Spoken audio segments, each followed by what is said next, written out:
running a little late with the video for today, but sometimes that's a good thing because I read some commentaries. I was um, sitting with someone in an appointment, and I had my Bible and I was reading through and kind of rereading today's scripture, Old Testament scripture, and I read the commentary, and then I got home and I read another commentary from a different Bible, and it's been kind of circulating and been distracted by a lot of things all day today. So I'm finally sitting down, and kind of a good thing that I didn't put it out earlier today, because I probably would not have gone in the direction that I'm leaning toward in this video. Excuse me. And it was, and I don't have any water. Oh, this is gonna be fine. We're gonna make it work though. This is I know one of the last videos I said I was coming out of Joshua. The book of Joshua ended.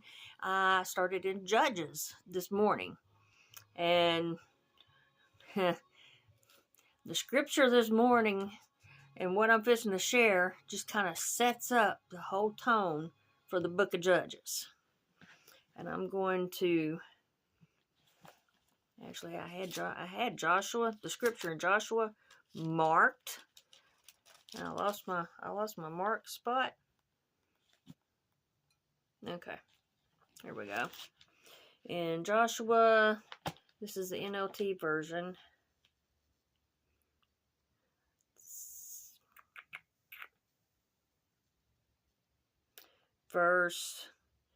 Chapter 24, verses 31. The people of Israel served the Lord throughout the lifetime of Joshua and of the elders who outlived him, those who had personally experienced all that the Lord had done for Israel. So that was one of the last verses in the book of Joshua. Well, they got repeated in the reading this morning in Judges. And it was in Judges chapter 2, verses 6, right? I'm in a room and I can't see, and yeah, verse 6. Here we go. After Joshua sent the people away, each of the tribes left to take possession of the land allotted to them. And the Israelites served the Lord throughout the lifetime of Joshua and the leaders who outlived him, those who had seen all the great things the Lord had done for Israel. And then it says, Joshua the son of Nun, the servant of the Lord, died at the age of 110, at the age of 110. They buried him, and it tells where they buried him. Then in verse 10, here's where it sets up for how the book of Judges is going to be. After that generation died, another generation grew up who did not acknowledge the Lord or remember the mighty things he had done for Israel. Verse 11, the Israelites did evil in the Lord's sight and served other gods. It mentions a specific one, but they pretty much start serving other gods. They abandoned the Lord, the God of their ancestors, which had brought them out of Egypt. They went after other gods, worshiping the gods of the people around them. And that sets up the whole tone of what the book of Judges is. But that sets up how, and it specifically says in verse 10, after that generation died, another generation grew up who did not acknowledge the Lord. And in the laws that Moses gave the Israelites, the Lord, and the laws that the Lord gave Moses, and Moses gave them, he was the mediator. He kind of went between God and the Israelites. The laws that Moses gave the Israelites, that the Lord had gave him, was that they were to talk and to bring up the next generation in those laws, and to talk about and to meditate on them at all times. Basically training the child up. In Proverbs 22 verse 6, you hear, train up in the child in the way that they shall go, and when they are old, they will not depart. This one is the CSB version, and I pulled it up, and it says, start a youth out on his way, even when he grows old, he will not depart from it. So it is a parent's responsibility to pass along to their children the training. And I have mentioned in previous videos, and I can't pinpoint them, but I have mentioned that Proverbs 22 verse 6, the train up a child in the way they shall go, and when they are old, they will not depart from it. A lot of people, especially if they're raised in the church or if they're in the church, they push that as a reason, and it is a reason, but that is also how you have other adults that grew up, that they learned that in their, that they learned in their household how to live as they was growing up. Children learn what they live. There is a poem out there somewhere, and I remember doing a video on it, and I can't remember if I titled it that or not, but it goes into children learn what they live. What they live with is what they internalize. And whenever they get older, that's what they go on, is what they were raised in. And if you want responsible kids, and yes, they do have their free will too, and they do have their outside influences, but the biggest majority of their influence that they get is from their home life. They may get some external influences from the people that they're friends with at school, or from work as they get older and they get a job. But ultimately, that foundation that they base their whole life on begins at home. And that's why it is so important to home to be a safe place. Home to be,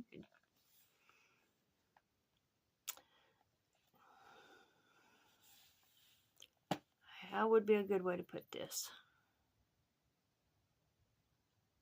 Home is where they should be safe. Home is where they should come whenever the world abuses them and harms them, and puts them through all sorts of chaos instead of their home life. And as far as the spiritual, those of us who were raised in the church and learned the spiritual, I won't say the spiritual foundation, we learned the religious aspect of church. We learned the rules and the regulations and the don'ts and the you shouldn'ts, and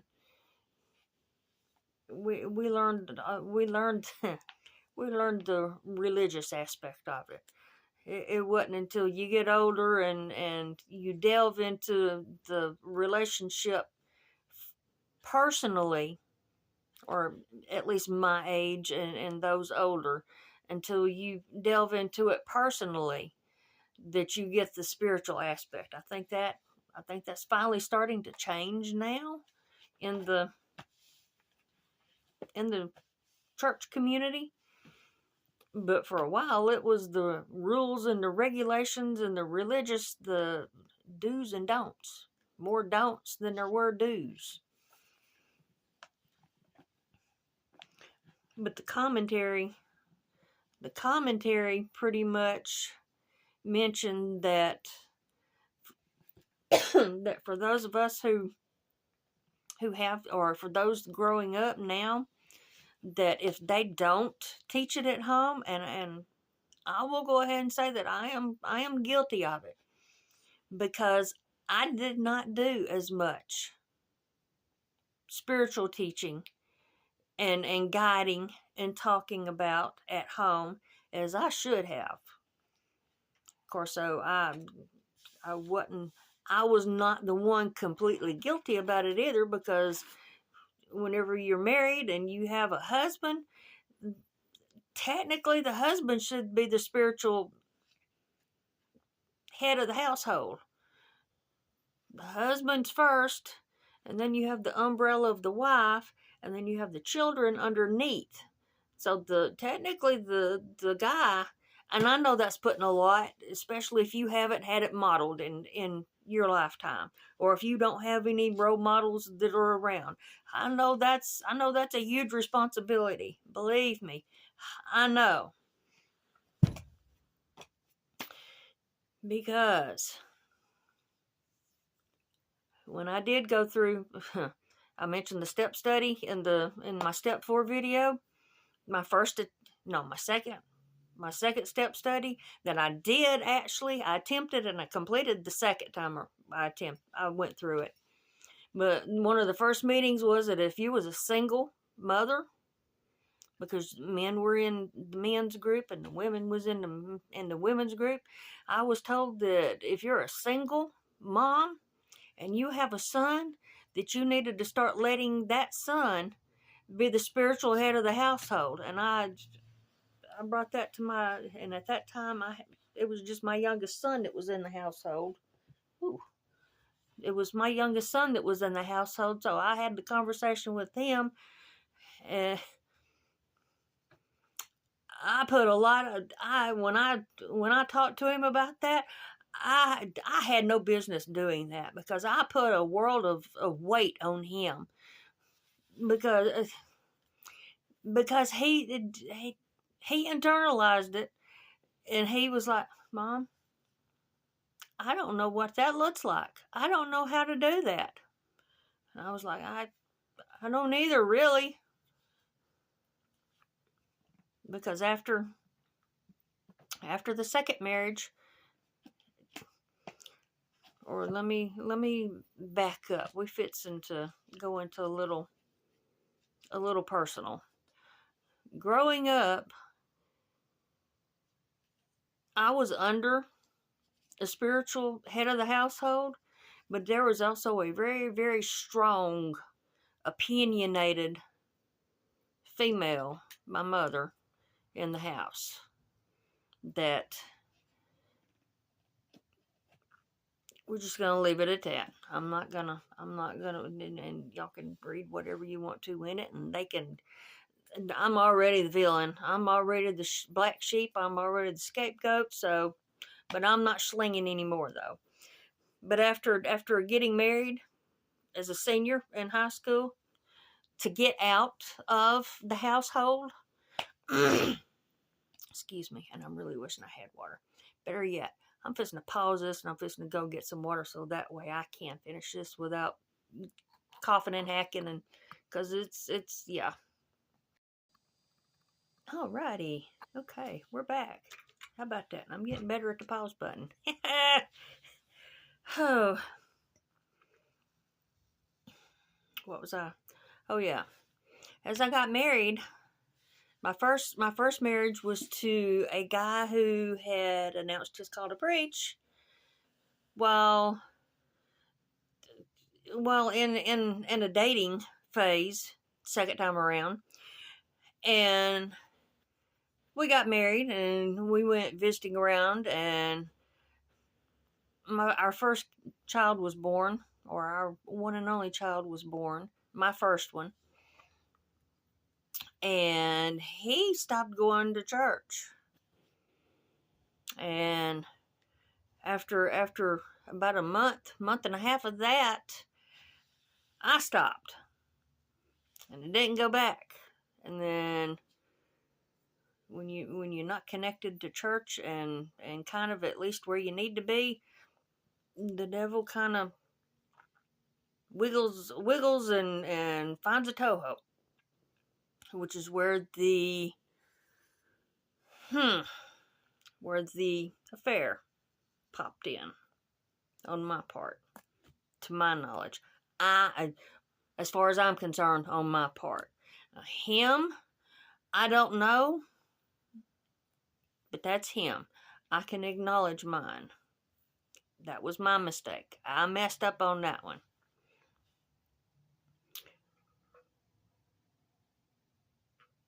Of course, I had influence. I was around somebody else too, constantly throughout the whole marriage. But after that marriage fell apart, I didn't go back to church because growing up in a Baptist church, I figure, I've done screwed my life up. God's mad at me. I've done been wrote off. Ain't no point. So wild hairs flew. Got married second time. Still no church. So I've got one that I've got custody of. He's not in church from 94. And during the second marriage, we have a daughter, and then we have a son. And then 9/11, 2001 hit, and God gave me a come to Jesus moment, and the Sunday after that, I was back in church because I knew that was where I needed to be, and I thought it was for my kids. So I went for my kids, ended up in a Methodist church. Well, me and the two younger ones were there. The next Sunday, I had husband and my oldest, along with the two younger ones. So we started back in church, in a Methodist church. So from 94 to 2001, my oldest did not have any church background. Of course, so if he spent the night with my parents, and it was a Sunday morning, he went to church with them, and the same thing with the two younger kids. They went to church with their grandparents if they spent the night with them. But until 2001, there was no church. So 2001, they got back in church, and the foundation was there. The separation in 2011,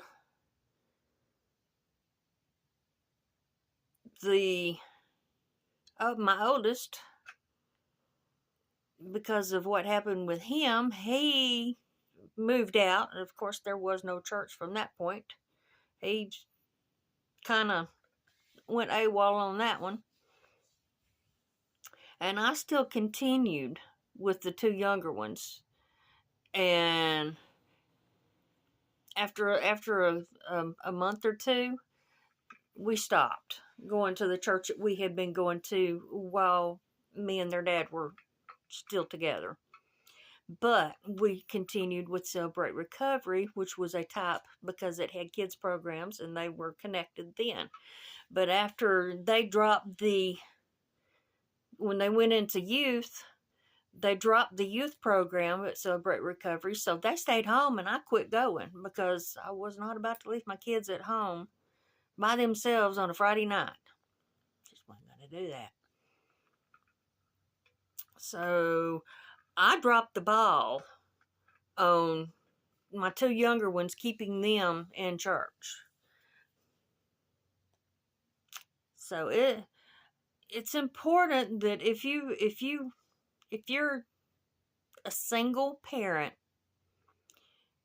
and you have been in church, I can't stress the importance enough of staying connected. If the church that you're going to is where you and the other one was, and it's just not a good fit, or you're not comfortable, or there's other things going on, find a community that you can continue keeping your kids plugged in and involved in.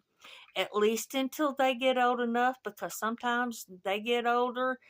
Youth groups aren't exactly what fits for them, at least until they just keep them plugged in, because if you don't keep them plugged into to somebody who pours the word, who pours the word into them and points them to God and points them to Jesus, the world is going to pour other stuff and warp their mind.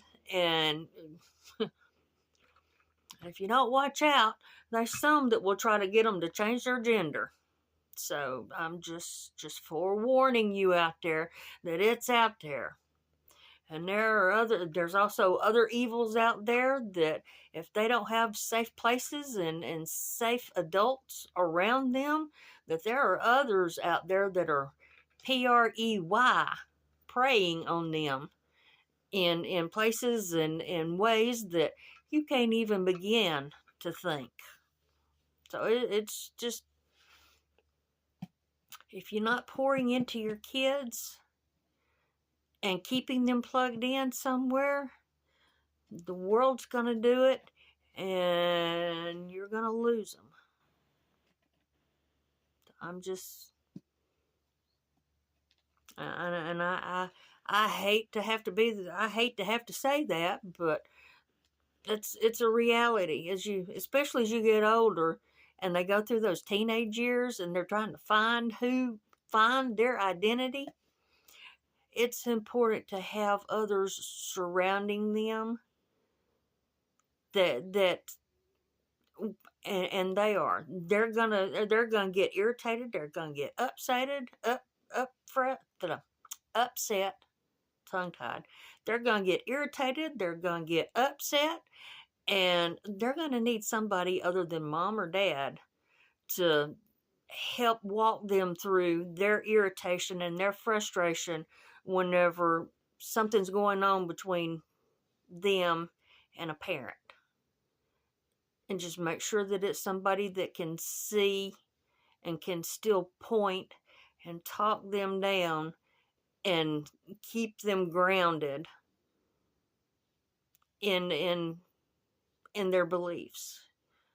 Because you've also got those out there that they see that as an opportunity to put a wedge between the child and the parent, and they're going to take it and they're going to run with it, because the world, there are some ugly people in this world.